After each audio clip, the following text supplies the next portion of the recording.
Time for today's focus now, and it takes us to Ukraine.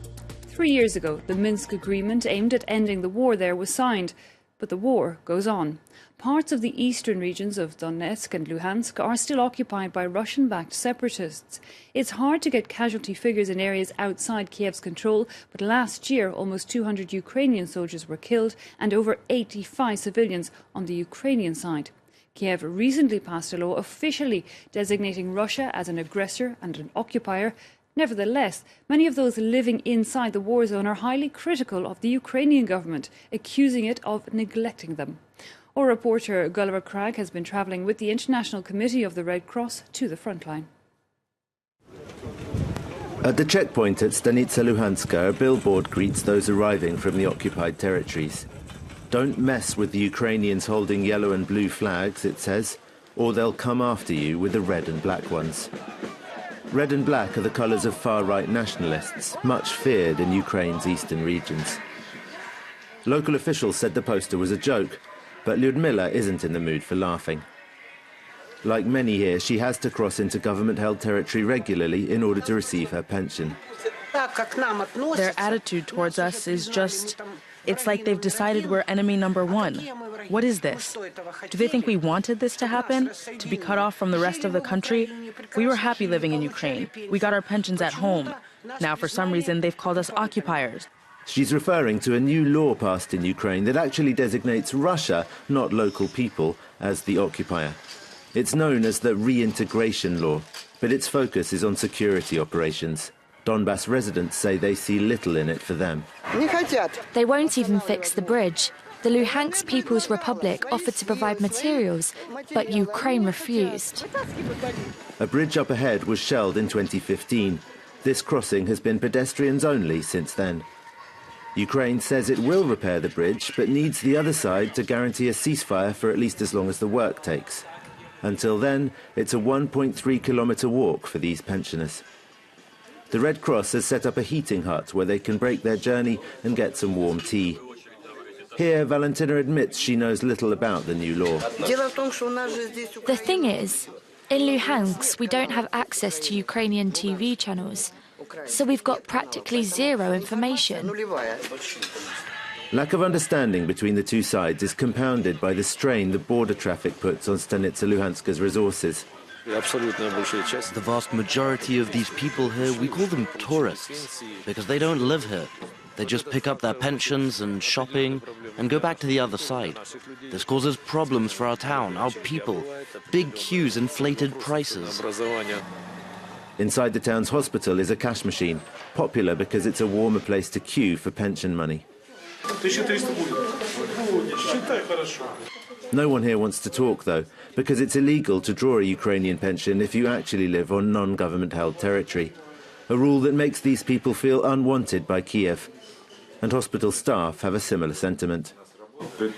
Average pay here is €100 a month. It's not fair. We're talking about people who came to work even under shelling and brought medical assistance to soldiers and civilians. Ivanov says if he can't offer bonuses for working in the war zone, he can't attract the personnel the hospital needs. He feels abandoned. In Kiev, they don't really know about all the damage and deaths here. They see what they see on TV. They draw the conclusion that it's not so bad. And also, at the end of the day, it's far away. Somewhere out there on the edge of the country. And it's the locals' own fault anyway. Ukraine's government rejects these charges and insists it does care. Officials often blame the state's negative image on poor access to Ukrainian TV along the front line.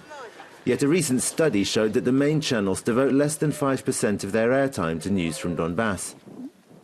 Perhaps because not much changes around here. Low-intensity war is the new normal, and with it, economic blight.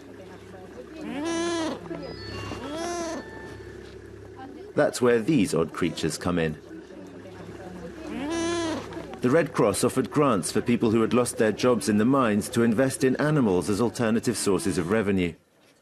Andrei and Victoria chose koipus, a large rodent prized in Ukraine both for its fur and its meat. Apparently at this size, they're still considered small. Everyone's asking me when we're going to sell them for meat.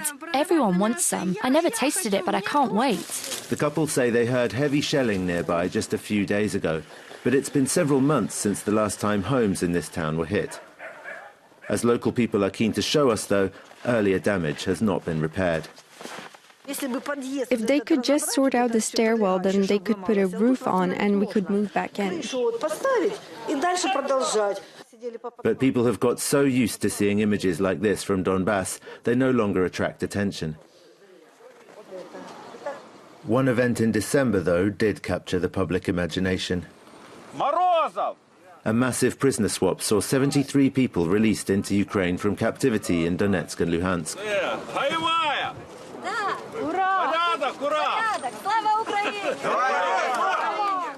Halina Hayevaya's story is a reminder of why Ukraine considers the Donbass war a Russian invasion. She worked in a hospital in a small town near Donetsk when so-called separatists took over. They were Russian soldiers. They openly told us this. But when they came in with really serious injuries, like they'd lost limbs or something, then it would be recorded that they had left their units before the injury took place.